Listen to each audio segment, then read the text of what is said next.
রাজধানীর বঙ্গবন্ধু আন্তর্জাতিক সম্মেলন কেন্দ্রে Bangladesh international aquaculture and sea food show এর উদ্বোধন অনুষ্ঠানে যোগ দেন প্রধানমন্ত্রী শেখ হাসিনা। এ সময় প্রধানমন্ত্রী বলেন, আওয়ামী লীগ সরকার ক্ষমতায় আসার পর থেকেই মৎস্য সম্পদে টেকসই উন্নয়ন হয়েছে, যার ফলে বিশ্বে মাছ উৎপাদনে বাংলাদেশের একটি অবস্থান রয়েছে। আমাদের প্রাকৃতিক সম্পদ ও অনুকূল জলবায়ু সমৃদ্ধ বৈচিত্র্যময় মৎস্য চাষের উপযোগী একটা আদর্শ পরিবেশ রয়েছে, আর সেটা আমরা আরও উন্নত করবার পদক্ষেপ নিয়েছি, অনেকটা সাফল্য অর্জন করেছি এবং আমরা আরও করব ভবিষ্যতে। কাজে আওয়ামী লীগ সরকার ক্ষমতা আসার পর থেকে এই মৎস্য সম্পদের টেকসই উন্নয়ন ও ব্যবস্থাপনার জন্য আন্তরিকভাবে প্রচেষ্টা চালিয়ে যাচ্ছে এবং আর্থসামাজিক উন্নয়নে যেহেতু এই খাতটা আরও অবদান রাখতে পারি সে ব্যবস্থাটাও আমরা নিয়েছি।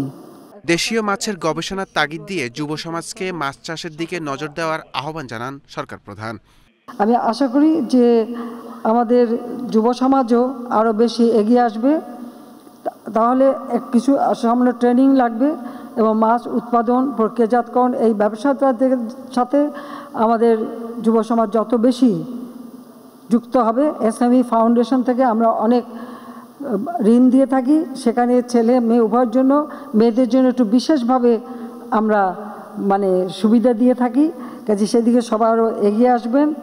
সমুদ্র পানি থেকে বিদ্যুৎ উৎপাদনের গবেষণা চলছে বলেও জানান প্রধানমন্ত্রী। সিউইড, তারপরে তাছাড়াও শামুক, ঝিনুক, মুক্তা, সমুদ্রের পানি থেকে আমরা লবণ উৎপাদন করি।